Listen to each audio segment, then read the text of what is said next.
بسم الله الرحمن الرحيم الحمد لله وحده والصلاة والسلام على من لا نبي بعده أما بعد باب لا يعيب الطعام واستحباب مدحه.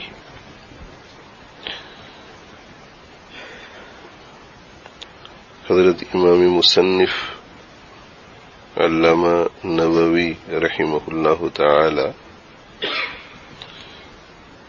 اس باب میں دو باتیں بیان کرنا چاہتے ہیں. ایک یہ کہ کھانا چاہے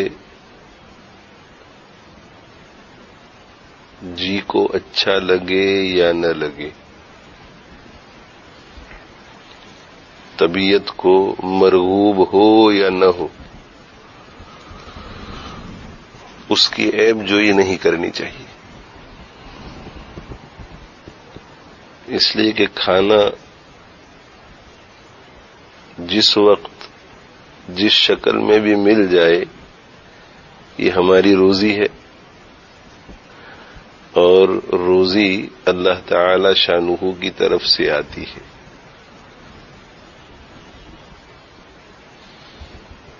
تو ایک بات تو یہ بیان کرنا چاہتے ہیں کہ کھانے کی عیب جوئی نہیں کرنی چاہیے.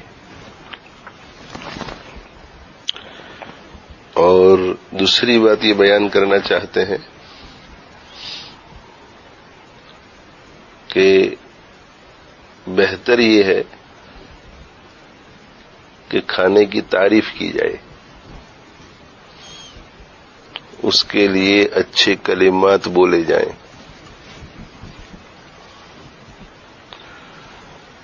تب تین شکلیں ہو گئی.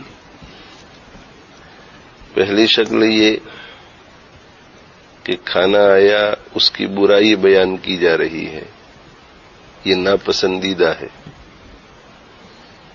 کھانا آیا نہ اس کی برائی بیان کی جا رہی ہے نہ اس کی تعریف، اس میں کوئی حرج نہیں ہے. کھانا آیا اس کی تعریف بیان کی جا رہی ہے، یہ پسندیدہ. اس سلسلے میں سب سے پہلی حدیث جو ہے وہ حضرت ابو ہریرہ رضی اللہ تعالی عنہ کی ہے. عن ابی ہریرہ رضی اللہ تعالی عنہ قال ما عاب رسول اللہ صلی اللہ علیہ وآلہ وسلم طعاما قط ان اشتہاہ اکلہ وان کرہہ ترکہ متفق علیہ. یہ حدیث شیخین امام بخاری رحمۃ اللہ علیہ اور امام مسلم رحمۃ اللہ علیہ دونوں نے اپنی کتابوں میں لی ہے، جس میں حضرت ابو ہریرہ رضی اللہ تعالیٰ عنہ فرماتے ہیں کہ اللہ کے رسول صلی اللہ علیہ وآلہ وسلم نے کبھی بھی کسی کھانے میں عیب نہیں نکالا. یعنی پوری حیات طیبہ میں کسی قسم کے کھانے کے بارے میں کوئی منفی یا ناپسندیدہ بات نہیں فرمائی کہ یہ چیز اچھی نہیں تھی، یہ چیز ٹیسٹی نہیں تھی. پوری زندگی میں کبھی بھی آپ صلی اللہ علیہ وآلہ وسلم نے کسی بھی کھانے میں عیب نہیں نکالا.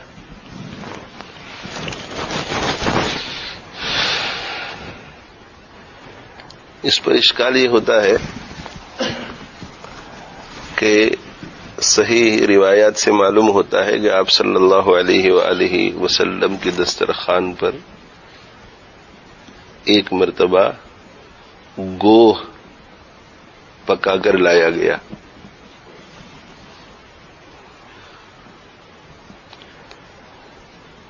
تو آپ صلی اللہ علیہ وآلہ وسلم نے اسے کھایا نہیں آپ صلی اللہ علیہ وسلم نے اس کے بارے میں ارشاد فرمایا انی اعافہ، میں اس سے گھن کرتا ہوں، ایک قسم کی نفرت ہے مجھے، میری طبیعت اس کی طرف چلتی نہیں ہے، میں پسند نہیں کرتا۔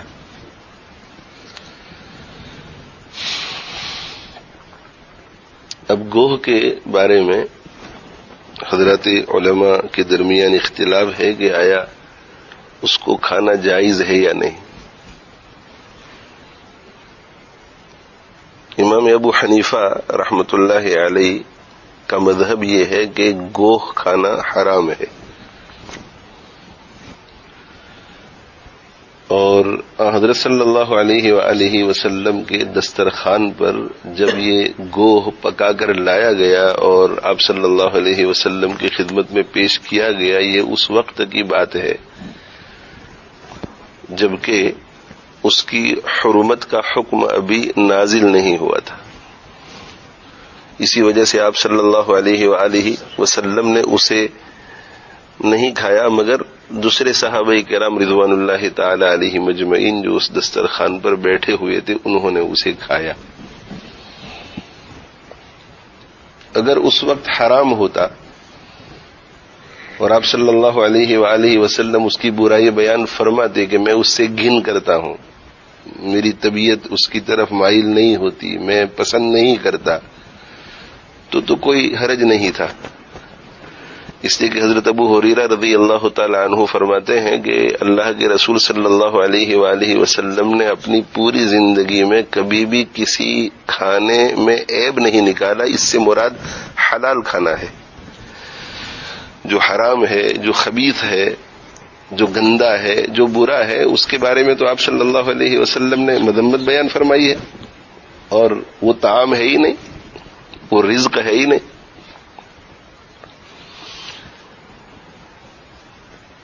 تو حضرت صلی اللہ علیہ وآلہ وسلم کے دسترخوان پر جب وہ پیش کیا گیا اور دوسرے صحابہ کرام رضوان اللہ تعالی علیہ مجمعین نے اسے کھایا گوہ کو، اس کا مطلب یہ ہے کہ اس وقت یہ حلال تھا، اور شارحین یہی فرماتے ہیں، علماء یہی فرماتے ہیں کہ ابتدائی اسلام میں گوہ کا کھانا حلال تھا، اسی وجہ سے صحابہ کرام رضوان اللہ تعالی علیہ مجمعین نے کھایا اور آپ صلی اللہ علیہ وسلم نے نکیر نہیں فرمائی۔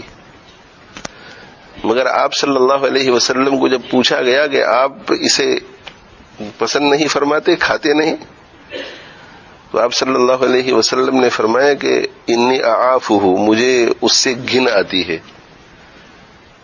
تو ابو ہریرہ رضی اللہ عنہ فرماتے ہیں کہ آپ صلی اللہ علیہ وآلہ وسلم نے اپنی حیات طیبہ میں کسی بھی کھانے کے بارے میں برے کلمات ارشاد نہیں فرمائے، اور یہاں پر گوہ کے بارے میں صحیح روایات سے پتہ چلتا ہے کہ آپ صلی اللہ علیہ وسلم نے اس کے بارے میں تبصرہ فرمایا کہ میں اسے پسند نہیں کرتا، میں اس سے گھن کرتا ہوں۔ یہ اس وقت کی بات ہے کہ جب وہ کھانا حلال تھا، تو معلوم ہوا کہ آپ صلی اللہ علیہ وآلہ وسلم نے مذمت بیان فرمائی ہے حلال کھانے کی۔ تو اس کا جواب یہ ہے کہ دو چیزیں الگ الگ ہیں۔ ایک ہے کسی کھانے کے بارے میں تبصرہ کرنا کہ یہ چیز اچھی ہے، یہ چیز اچھی نہیں ہے، اور دوسرا یہ ہے کہ اپنی طبیعت کے بارے میں تبصرہ کرنا کہ میری طبیعت اس چیز کو ناپسند کرتی ہے، میری طبیعت کو گھن آتی ہے۔ تو انی اعافہ میں آپ صلی اللہ علیہ وآلہ وسلم نے اپنی طبیعت کو بیان فرمایا ہے، کھانے کی مذمت نہیں بیان فرمائی۔ اس سے ایک اور ادب معلوم ہوا کہ کبھی کبھی ہوتا ہے کہ کھانا ہمیں اچھا نہیں لگتا، ہماری طبیعت کے خلاف ہے کوئی کھانا۔ بعض لوگوں کو مچھی پسند نہیں ہوتی، بعض لوگوں کو سبزی پسند نہیں ہوتی، بعض لوگوں کو دال پسند نہیں ہوتی، بعض لوگوں کو گوشت پسند نہیں ہوتا۔ تو حضرت صلی اللہ علیہ وآلہ وسلم کی عادت مبارکہ تو یہ تھی کہ کبھی بھی کھانے کے بارے میں عیب جوئی نہیں فرماتے تھے۔ ان اشتہاہ اکلہ، اگر اس کی طرف دل کی رغبت ہوتی تھی تو اسے کھا لیتے تھے، وَإِن كَرِهَهُ تَرَكَهُ، اور طبیعت اس کو ناپسند کرتی تھی تو اسے چھوڑ دیتے تھے۔ اس کے بارے میں تبصرہ نہیں فرماتے تھے کہ یہ کیسا کھانا تم نے پکا لیا، یہ کیسا کھانا لے آئے، یہی تم کو ملا، میں اتنا بھوکا ہوں، صبح سے کھانا نہیں کھایا اور یہ لا کر کے رکھ دیا۔ ایسا کبھی نہیں کرتے۔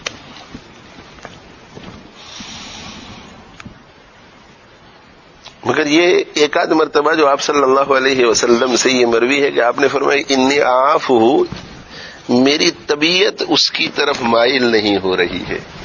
یعنی کیا مطلب کہ کھانا تو اللہ کی طرف سے آیا ہے تو اچھا ہی ہے، تو کھانے میں کوئی نقص نہیں ہے، نقص میری طبیعت میں ہے کہ وہ اس کی طرف مائل نہیں ہو رہی ہے۔ یہ ادب سکھا دیا۔ تو اول تو یہ کہ کسی بھی کھانے کے بارے میں کوئی منفی تبصرہ، نیگیٹو تبصرہ نہیں کرنا چاہیے۔ گھر میں جو دسترخوان پر آ جائے، کسی جگہ چلے گئے، جو بھی آ جائے حاضر ہو جائے، کھانا کھا لو۔ سفر میں چلے گئے، 8-10 ساتھی ہے، کسی ایک کو بھیجا کہ بھیجاؤ، کھانے کا انتظام کر کے آؤ، وہ جو لے آئے، طبیعت چاہے تو کھا لو، طبیعت نہ چاہے تو چھوڑ دو، مگر تبصرہ مت کرو منفی، اس لیے کہ رزق اللہ تعالی شانہ کی طرف سے ایک نعمت ہے، اور اللہ کی نعمت کے بارے میں منفی تبصرہ نہیں کرنا چاہیے۔ اور میں اپنے دوست احباب سے کہا کرتا ہوں کہ گھر میں بھی اگر کبھی ہماری طبیعت کے خلاف کوئی کھانا پک جائے تو دل کو یہ سمجھاؤ کہ یہ بھی بیچاری کیا کرے، یہ بھی بیچاری کیا کرے، اس کو تو یہ اس لیے پکانا پڑا کہ میرے مقدر میں اللہ نے یہ لکھا ہے۔ تو اس نے جو ایسا کھانا پکایا ہے وہ اپنی سستی غفلت کی وجہ سے نہیں، میرے مقدر کی وجہ سے۔ میرے مقدر میں آج دوپہر دال ہی تھی، تو اس کے دل میں تو اللہ تعالیٰ دال پکانے ہی کا خیال ڈالیں گے، اس لیے کہ میرے مقدر میں دال تھی، وہ کیا کرے بیچاری۔ تو اسے تو تقدیر چلا رہی ہے، ہمارے مقدر کا جو کھانا ہے وہ ہمیں مل رہا ہے، تو ہم ہی ایسی تقدیر لے کر کے آئے تو وہ بیچاری کیا کرے۔ اور جس جگہ پر کچھ تبصرہ کرنے کی ضرورت پیش آئے، مثلا کسی چاہنے والے کے گھر چلے گئے، اب وہ بار بار اصرار کر رہا ہے کہ لیجئے نا تھوڑا، آپ نے کہا کہ نہیں، میں جزاک اللہ، اس وقت میں بس کھانا نہیں چاہتا، یعنی آپ اس کھانے کے بارے میں یہ کہنا نہیں چاہتے تھے کہ یہ چیز میری طبیعت کے خلاف ہے، میں اس کو پسند نہیں کرتا۔ تو اصل تو یہی ہے کہ خاموشی اختیار کی جائے، برائی بیان نہ کی جائے، مگر جب سچویشن ایسا آ جائے، حالت ایسی پیش آ جائے کہ کوئی اصرار کر رہا ہے بہت زیادہ کہ نہیں نہیں، ایک تو آپ کو لینا ہی پڑے گا، بڑی محنت سے ہم نے اس کو پکایا ہے اور آپ کی طبیعت بالکل نہیں چاہتی، تو اس وقت آپ جو ہے قصور اپنی طبیعت کا نکالے کہ بھئی یہ میری بدقسمتی ہے کہ اللہ تعالی شانہ نے اتنی عمدہ نعمت پیدا کی ہے اور پوری دنیا اس سے استفادہ کرتی ہے، مگر میری طبیعت ایسی واقع ہوئی ہے کہ اس چیز کی طرف مائل نہیں ہوتی، تو مجھے معاف رکھیے۔ انی اعافہ میں یہ سبق ہمیں ملا۔ تو ایک بات تو ہمیں یہ معلوم ہوئی کہ کھانا جو بھی آ جائے اللہ کا شکر ادا کر کے کھا لینا چاہیے، صبر کی ضرورت پیش آئے تو صبر بھی کر لیں۔ یہ سوچیں کہ دنیا میں ایسے بہت سے لوگ ہیں جن کو یہ بھی نہیں ملتا، اللہ کا احسان ہے کہ دال تو ملی، اور اگر یہ شکر کا پہلو زندگی میں نہ لا سکے تو صبر کا پہلو کہ میرے مقدر میں یہ لکھا تھا، چلو بھائی کوئی بات نہیں، صبر کر کے کھا لیتے ہیں، اللہ تعالی شانہ اس کے بدلے میں جنت میں اور بہت ساری نعمتیں دیں گے۔ حضرت بلال رضی اللہ عنہ ایک مرتبہ آپ صلی اللہ علیہ وسلم کی خدمت میں پہنچے تو آپ صلی اللہ علیہ وسلم نے فرمایا کہ بلال آؤ کھانے پر، تو حضرت بلال رضی اللہ عنہ نے عرض کیا یا رسول اللہ صلی اللہ علیہ وسلم میں روزے سے ہوں، تو دیکھو کھانے سے محروم رہے گے نہیں، تو کیا ارشاد فرمایا آپ صلی اللہ علیہ وسلم نے نأکل رزقنا وفضل رزق بلال فی الجنہ، کہ ہم تو ہماری روزی کھا رہے ہیں، بلال نے آج روزہ رکھا جس کی وجہ سے یہ کھا نہیں سکتا، تو اس کے بدلے میں بلال کو جنت میں روزی ملے گی۔ تو شکر اگر ادا نہیں کر سکتے کہ بھئی چلو دال روٹی تو ملی، دنیا میں ایسے لوگ ہیں جن کو صرف روٹی ملتی ہے، دنیا میں ایسے لوگ ہیں جن کو روٹی بھی نہیں ملتی، پتے بھی چباتے ہیں لوگ، اس وقت بھی دنیا میں ایسے لوگ ہیں. اور اگر یہ شکر کا پہلو نہ لا سکے تو کم سے کم یہ سوچے کہ چلو میرے مقدر میں یہ روزی لکھی تھی، اللہ تعالی شانہ مجھے آخرت میں کچھ زیادہ دینا چاہتے ہوں گے، اس لیے مجھے دنیا میں یہ کم درجے کی نعمت عطا فرمائی.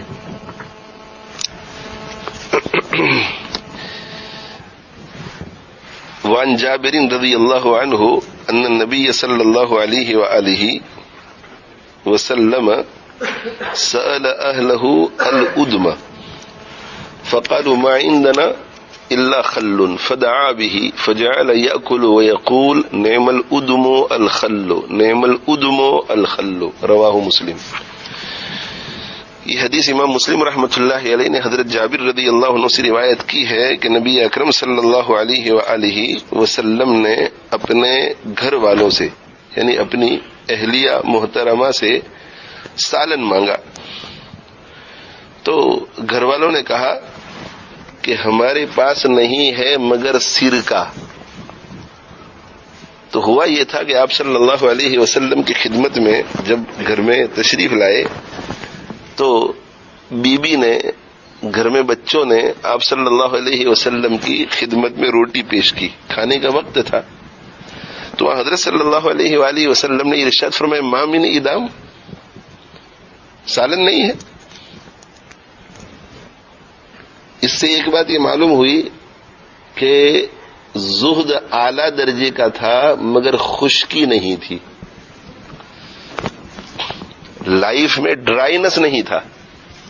زہد اعلی درجے کا، کوئی چیز نہیں ملی تو بھی حرج کوئی نہیں، اس پر لڑائی جھگڑا نہیں کرتے تھے. مگر آپ صلی اللہ علیہ وآلہ وسلم گھر میں ملاطفت کے ساتھ رہتے تھے، اپنے گھر والوں کے ساتھ بے تکلفی سے رہتے تھے، اپنے جسم کے حق کو بھی کسی نہ کسی درجے میں ادا کرتے تھے. اسی لیے جب روٹی آئی تو اعلیٰ درجے کے زہد کے باوجود پوچھا کہ ما من ادام، بھائی سالن ہے کہ نہیں؟ تو اس کے جواب میں یہ عرض کیا گیا کہ ہمارے پاس نہیں ہے مگر سرکہ. سالن تو نہیں ہے، اگر روٹی کے ساتھ آپ کچھ کھانا ہی چاہتے ہیں تو سرکہ کھا لیں. تو اس زمانے میں آپ صلی اللہ علیہ وسلم کے زمانے میں روٹی کو گوشت کے ساتھ بھی کھایا جاتا تھا، روٹی کو شوربے کے ساتھ بھی کھایا جاتا تھا، روٹی کو کھجور کے ساتھ بھی کھایا جاتا تھا، روٹی کو زیتون کے تیل کے ساتھ بھی کھایا جاتا تھا، روٹی کو نمک کے ساتھ بھی کھایا جاتا تھا، اور روٹی کو سرکے کے ساتھ بھی کھایا جاتا تھا، روٹی کو پانی کے ساتھ بھی کھایا جاتا تھا. ہم نے بھی بچپن میں سالن کی جگہ پر آم کے موسم میں آم کھائے ہیں، اس لیے کہ گھروں میں غربت ہوتی ہے تو وہ بیچارے سوچتے ہیں کہ سالن کون سا پکائے آج. تو آم کے موسم میں روٹی پکتی ہے اور روٹی کے ساتھ آم، تو آم کو چوستے ہیں اور روٹی کھاتے ہیں، آم کو چوستے ہیں روٹی کھاتے ہیں کہ چلو بھائی ایک وقت کا یہ سالن ہو گیا. دیکھو بھائی اس طرح سے بھی زندگی گزر جاتی ہے اور گزر گئی، سینکڑوں کی گزر گئی.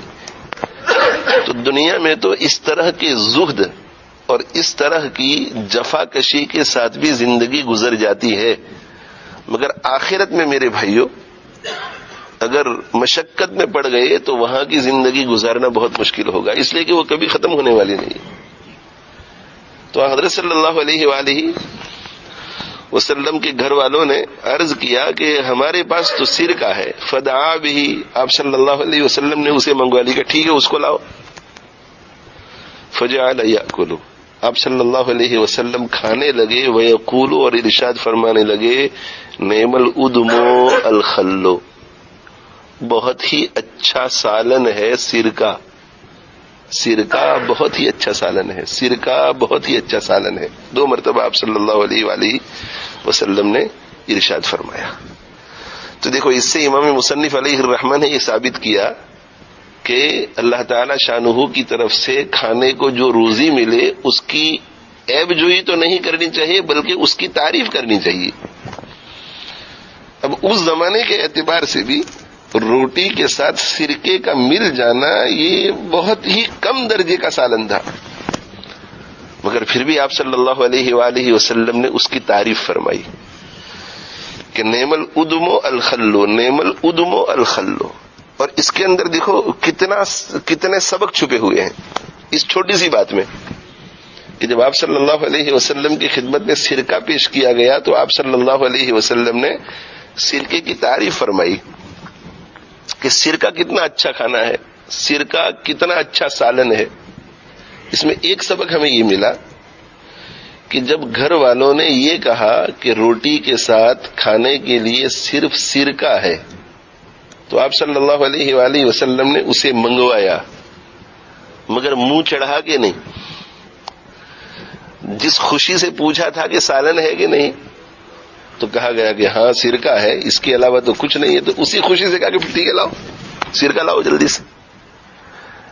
اور سرکہ جب رکھ دیا گیا تو سرکے کو روٹی کے ساتھ کھایا اور یہ فرمایا کہ نعم الادم الخلو، نعم الادم الخلو.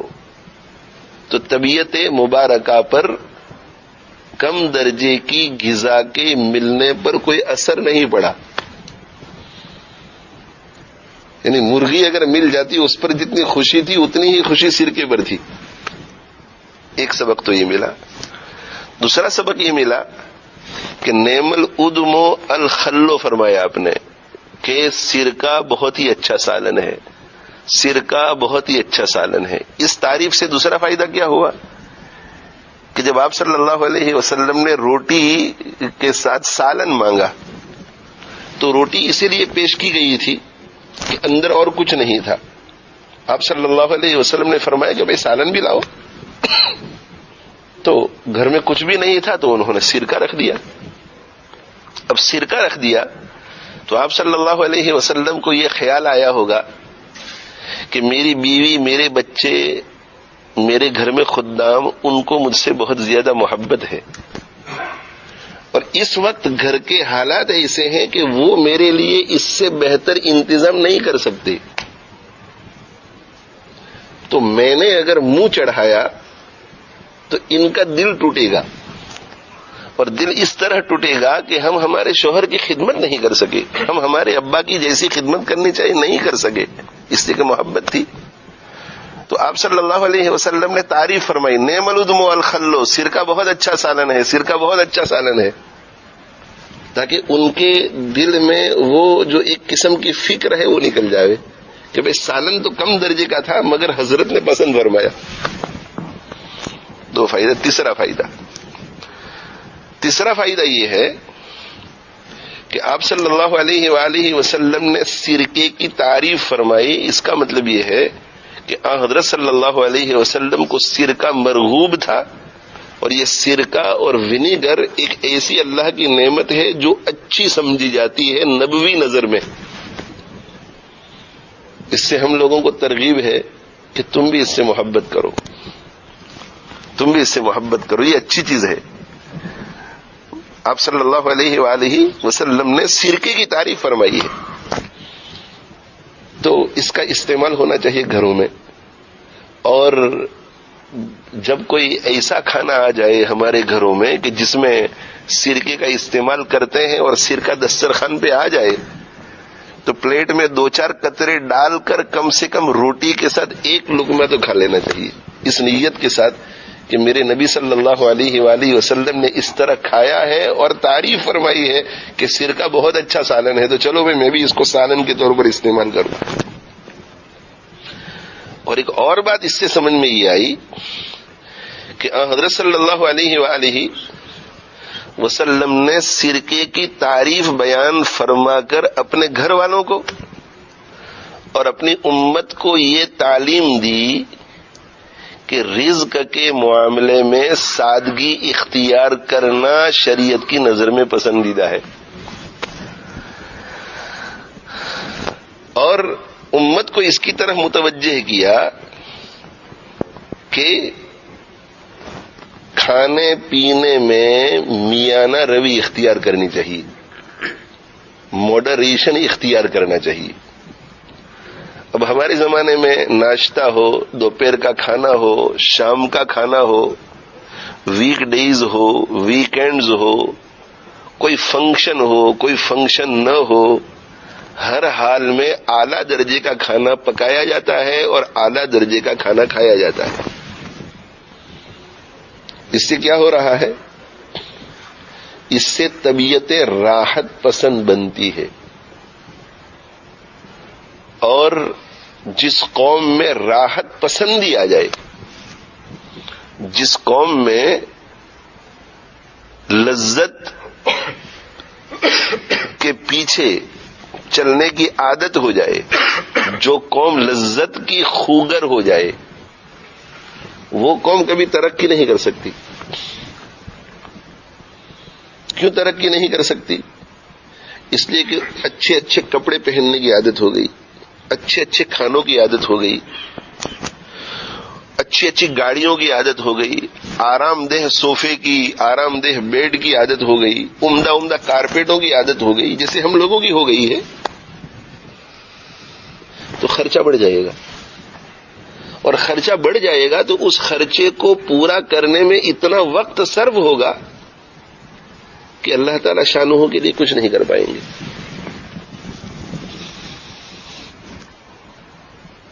اور جو قوم لذت کی خوگر نہیں ہوتی، جو موٹا پہنتی ہے اور موٹا کھاتی ہے، ان کو ان کی ضرورتیں کم پیسے سے پوری ہو جاتی ہیں، کم پیسے سے پوری ہو جاتی ہیں تو ان کی زندگی میں ہائی ہائی نہیں۔ ہماری زندگی میں ہائی ہائی اس لیے کہ ہائی فیلڈز میں 2 بیڈروم کا گھر ملا ہے، تو ہم چونکہ لذت کے خوگر ہو گئے ہیں، راحت پسندی کے عادی ہو گئے ہیں، تو ہمارا جی یہ چاہتا ہے کہ کچھ تھوڑا ادھر سے اسپاک روڈ کے اس طرف چلے جائے، ایونگٹن میں چلے جائے، پھر یہ کہ نہیں تھوڑا اوڈبی میں جائے۔ گاڑی ہے اور ایسی ہے جس سے کام چل رہا ہے، مگر نہیں، راحت پسندی کی عادت ہو جاتی ہے تو تیسری چوتھی پانچویں سڑک پر رہنے کے باوجود بھی گاڑی میں مسجد تک آتے ہیں۔ ایک ایک قدم پر نیکی ملتی، ایک ایک قدم پر گناہ معاف ہوتا، اس سے محروم ہو گئے، دیکھو راحت پسندی کی وجہ سے۔ ہمارے پرانے لوگوں میں جفا کشی تھی، جفا کشی، قربانی دے سکتے تھے۔ جو راحت پسند ہو جاتا ہے وہ کمانے میں لگ جاتا ہے، حلال حرام کی پھر تمیز نہیں رہتی، حلال حرام کی تمیز نہیں رہتی، وہ اپنے خرچے کو پہلے مقرر کرتا ہے، بجٹ کو، اور اس کے مطابق کمانے کی کوشش کرتا ہے۔ اور جن لوگوں کی طبیعتوں میں راحت پسندی نہیں ہوتی، ان کی طبیعتیں لذتوں کی عادی نہیں بنتی، لذتوں کی خوگر نہیں بنتی۔ موٹا پہن سکتے ہیں، موٹا کھا سکتے ہیں، موٹے پر سو سکتے ہیں، وہ کیا کرتے ہیں؟ اپنا بجٹ پہلے نہیں بناتے، جتنا انکم ہے اس کے مطابق خرچ کرتے ہیں۔ اور جو بجٹ مقرر کر کے پھر انکم کی تلاش میں نکلتا ہے، وہ حلال حرام کی تمیز نہیں کر سکے گا، اور جو جتنا انکم آتا ہے اس کے مطابق خرچ کرنے کا عادی ہے، وہ حلال حرام کی تمیز کر سکے گا۔ ہم لوگ لیسٹر میں رہتے ہیں، انگلینڈ میں رہتے ہیں، انڈیا سے، پاکستان سے، بنگلہ دیش سے آئے، اور اکثر ہم میں سے دیہاتی لوگ ہیں، پاکستان سے آئے وہ بھی، انڈیا سے آئے وہ بھی، بنگلہ دیش سے آئے وہ بھی، اکثر ہم لوگ دیہاتوں میں وہاں رہتے تھے۔ وہاں علم کم تھا، یہاں علم بہت زیادہ ہے۔ وہاں دین کا چرچا کم تھا، یہاں دین کا چرچا بہت زیادہ ہے، مگر اس کے باوجود وہاں جو حلال حرام کا اہتمام تھا، وہ حلال حرام کا اہتمام یہاں نہیں رہا۔ اور وجہ کیا ہے؟ وہ لوگ عادی تھے مشقت کے۔ مشقت کے عادی کا مطلب یہ کہ اگر ایک وقت کھانے کی نوبت آئی تو ایک وقت کھانا کھاتے تھے، وہ روٹی اور پیاز کھا لیتے تھے، روٹی اور چاول کھا لیتے تھے، روٹی اور چٹنی کھا لیتے تھے، اور وہ روٹی چٹنی، روٹی پیاز اور روٹی سرکہ کھانے کے بعد بھی جب وہ کھانے سے فارغ ہو کر اٹھتے تھے تو ان کے چہروں کے اوپر جو خوشی نظر آتی تھی۔ اور جب آدمی مقصد بنا لیتا ہے راحت پسندی کو تو اس کی تو کوئی انتہا نہیں ہے، اس لیے کہ یہ دماغ جو ہے، دماغ یہ خواب کی دنیا میں چلتا ہے، تو وہ سوچتا ہی رہتا ہے۔ یعنی دنیا میں جو سب سے بہترین گاڑی بنی ہوئی ہے وہ اگر خرید لی، اتنے پیسے جمع ہو گئے، تو یہ اس گاڑی میں بیٹھے بیٹھے بھی سوچتا ہے کہ اس گاڑی میں ایسا ہوتا تو اچھا ہوتا، اور ایسا ہوتا تو اچھا ہوتا، اور ایسا ہوتا تو اچھا ہوتا۔ اس کا مطلب ہے کہ اگر اس سے بہتر گاڑی کوئی دنیا میں ہوتی تو اس کی بھی خواہش اسے ہوتی۔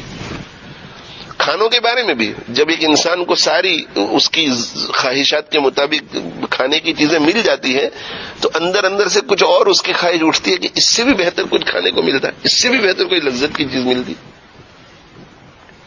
آپ صلی اللہ علیہ وآلہ وسلم نے صحابہ کرام رضوان اللہ تعالی علیہ مجمعین کو یہی تعلیم، جفا کشی. اور حضرت صلی اللہ علیہ وسلم اگر چاہتے تو فتوحات کے دروازے کھل جاتے، مگر نہیں، اپنی پوری حیات طیبہ میں جفا کشی. اور حضرت صلی اللہ علیہ وسلم کے وصال کے بعد حضرت انس رضی اللہ عنہ جیسے صحابہ کرام رضوان اللہ تعالی علیہ مجمعین لذت والے کھانوں سے دور رہتے تھے، اور یہ فرماتے تھے کہ اللہ کے نبی صلی اللہ علیہ وسلم نے اپنی پوری زندگی اس قسم کے کھانوں کو نہیں کھایا ہے، ہم کیسے کھا سکتے ہیں؟ تو اس میں میرے بھائیو ہمارا ہی فائدہ ہے، ہمارا ہی فائدہ. جتنی سادگی ہوگی، اچھا ایک فائدہ تو یہ کہ سادگی ہوگی تو کم انکم سے کام چل جائے گا.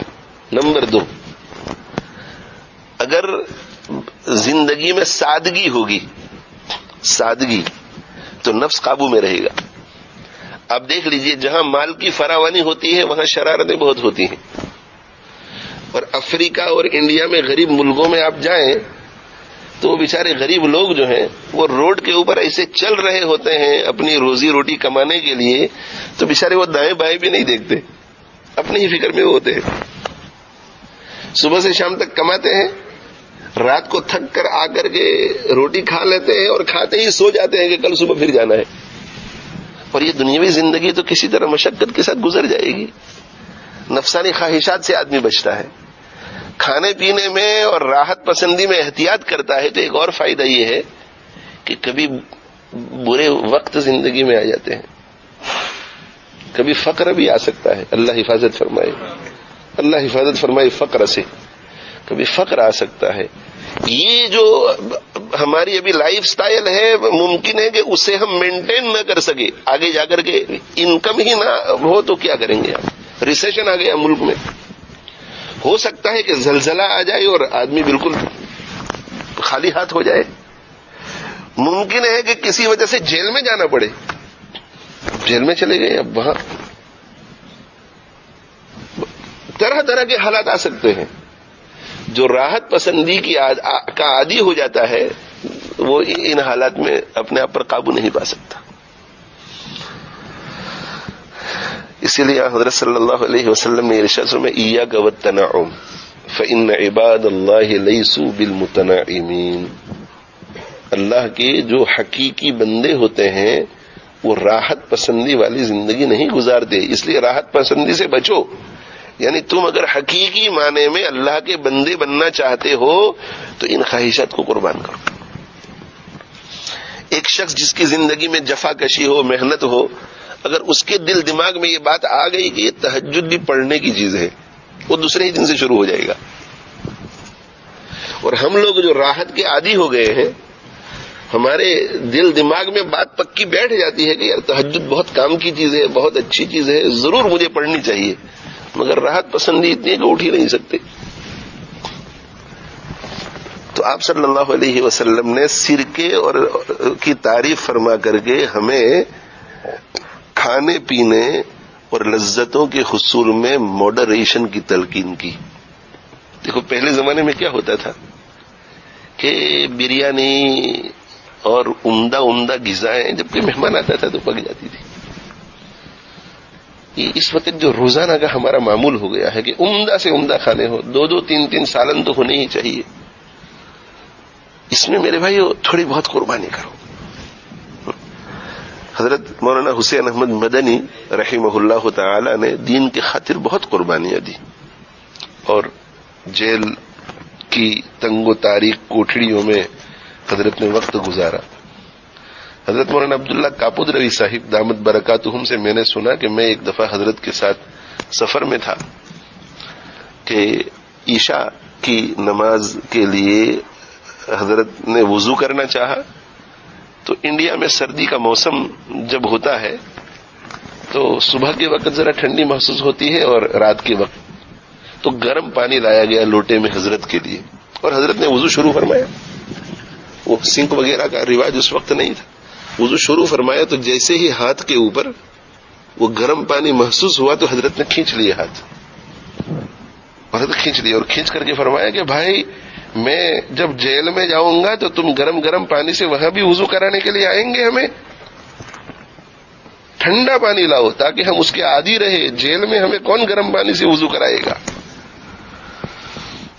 شاہ اسماعیل شہید رحمت اللہ علیہ دلی کی جامع مسجد کے صحن میں، اس زمانے میں وہاں ریت تھی، تو دوپہر کے وقت جب ریت تپ جاتی تھی اس وقت چپلیں اتار کر اس میں چلتے تھے ننگے پیر. بھائی کیوں؟ اس لیے کہ ہم مجاہد ہیں، جہاد کے لیے تیاری کر رہے ہیں. جہاد میں ایسا بھی ہو سکتا ہے کہ جوتیاں گم ہو جائے، چپل نکل جائے، اس کے لیے ہم تیاری کرتے ہیں. تو زندگی میں بھائی کچھ نہ کچھ جفا کشی ہونی چاہیے. ہم اپنے یہاں مدرسے میں سال میں 2 مرتبہ 24 گھنٹے کے لیے ہمارے طلباء کو صرف کھجور اور پانی دیتے ہیں. بٹھاتے ہیں، ان کو سمجھاتے ہیں کہ اس کا فائدہ کیا ہے. 24 گھنٹے کے لیے صرف کھجور اور پانی. پانی تو مدرسے میں موجود ہی ہے، مگر وہ کوریڈور کے اندر، اور یہاں پر بھی شاید کوریڈور کے اندر ٹرے میں کھجوریں رکھ دیتے ہیں مختلف قسم کی. اب 24 گھنٹے کے لیے جتنی کھجوریں کھانی ہو کھاؤ اور جتنا پانی پینا ہو پیو، مگر صرف کھجور اور پانی. اور پھر میں ان سے کہتا ہوں کہ بچوں دیکھو، 24 گھنٹے تم نے 8 بجے جو ابھی کھانا کھایا، اور آئندہ کل 8 بجے کھانا ملے گا. یہ جو 8 بجے کھانا کھایا ہے یہ 8 گھنٹے تک تو چلے گا. اس کا مطلب یہ ہے کہ تم صرف 16 گھنٹے تک بھوکے رہتے ہو. یہ ابھی شام کو کھانا کھایا تو 8 گھنٹے تک تو چلے گا. 16 گھنٹے تک بھوکے رہتے ہو، اور 16 گھنٹے تک بھوکے رہتے ہو اور یہ یقین ہے کہ 8 بجے کھانا ضرور ملے گا.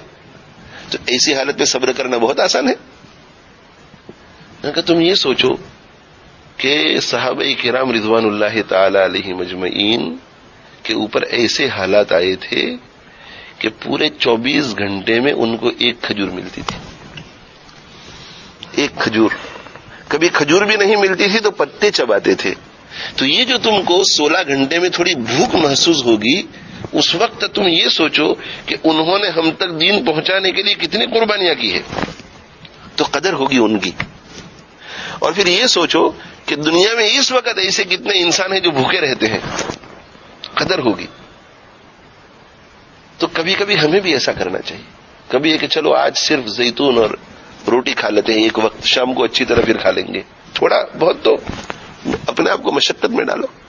تو عرض کرنے کا منشا یہ ہے کہ حضرت صلی اللہ علیہ وآلہ وسلم نے سرکہ بہت اچھا سالن ہے، سرکہ بہت اچھا سالن ہے کہہ کر کے ہمیں یہ بتلایا کہ سادی غذا بہت اچھی ہے، سادہ لباس بہت اچھا ہے، سادی لائف سٹائل بہت اچھی ہے. اور حضرت صلی اللہ علیہ وسلم نے گویا ہمیں یہ بتایا کہ تم اپنے کھانے میں، پینے میں، اٹھنے میں، بیٹھنے میں، اوڑھنے میں، پہننے میں سادگی اختیار کرو، اور ایسا طریقہ اختیار کرو جس میں خرچہ کم سے کم ہوتا ہے.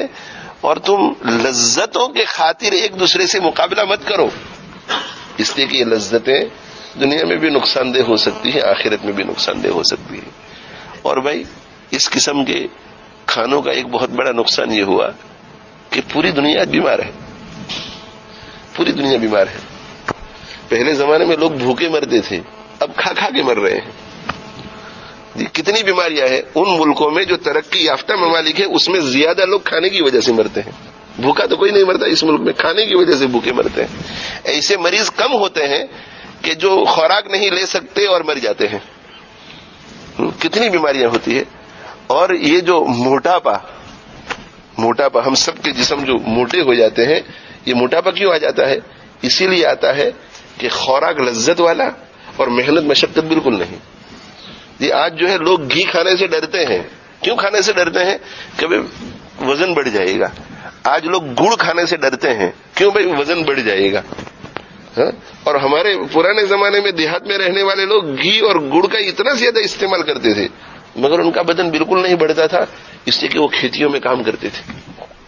پسینہ بہتا تھا ان کے جسموں سے، سارے کام اپنے ہاتھوں سے کرتے تھے، محنت مشقت. تو یہ لذتوں کی طرف رغبت کا ہونا، اور یہ لذت ہی ہے جو سستی بھی پیدا کرتی ہے. سستی. ابھی ہمارے یہاں ریاض یونیورسٹی کے ایک لیکچرر آئے تھے، شیخ سعد. تو انہوں نے یہ کہا کہ میری جب حضرت مولانا علی میاں ندوی صاحب رحمۃ اللہ علیہ سے میری بھر جوانی میں یا بچپنے میں ملاقات ہوئی تھی اور ان کی میں نے بات سنی تھی، تو انہوں نے یہ کہا تھا کہ امت جو ہے وہ دو چیزوں کی وجہ سے برباد ہو گئی. سعودی عرب میں شیخ بن باز کے سامنے حضرت مولانا علی میاں ندوی صاحب رحمۃ اللہ نے فرمایا تھا کہ امت دو چیزوں کی وجہ سے برباد ہو گئی، ایک سستی اور دوسری راحت پسندی اور لذت پسندی. لذت میں پڑ جاوے تو لذت میں پڑنے ہی کی وجہ سے پھر ایکسرسائز کیسے ہوگی؟ اس لیے کہ ایکسرسائز تو راحت پسندی اور لذت کے خلاف ہے، اس میں تو مشقت ہے، مشقت برداشت نہیں کر سکے گا. اس کی وجہ سے بیماریاں اتنی بڑھ گئی کہ پوری دنیا میں اس پر چرچا ہے، اور ہمارے یہاں ہاؤس آف کامنز میں بھی اس پر ڈیبیٹ ہوتا ہے کہ لوگوں کے جسم بہت بڑھ رہے ہیں تو کیا کیا جائے. کیوں؟ اس سے کہ اس کی وجہ سے امراض بڑھ رہے ہیں اور بیماریاں بڑھ رہی ہے تو NHS پر خرچہ زیادہ آ رہا ہے. اس لیے باقاعدہ ہاؤس آف کامنز میں اس پر ڈیبیٹ ہوتے ہیں کہ لوگوں کے جسم موٹے ہو رہے ہیں، اس کا کیا کیا جائے. تو بھائی اللہ تعالیٰ شانہ اس پر عمل کی توفیق عطا فرمائے. دیکھو آپ صلی اللہ علیہ وسلم کی تعلیمات کیسی ہیں کہ ایک ایک بات میں کتنی باتیں چھپی. تو نعم الادم الخل کہہ کر امت کو کیا بتایا کہ بھئی دیکھو اس طرح سے کم خرچے میں زندگی گزارو، یہ بہت اچھی ہے. یہ ایک اشارہ یہ ملا. اللہ تعالی ہم سب کو عمل کی توفیق عطا فرمائے. وآخر دعوانا الحمدللہ رب العالمین وصلی اللہ علی نبینا محمد وعلی آلہ وصحبہ اجمعین.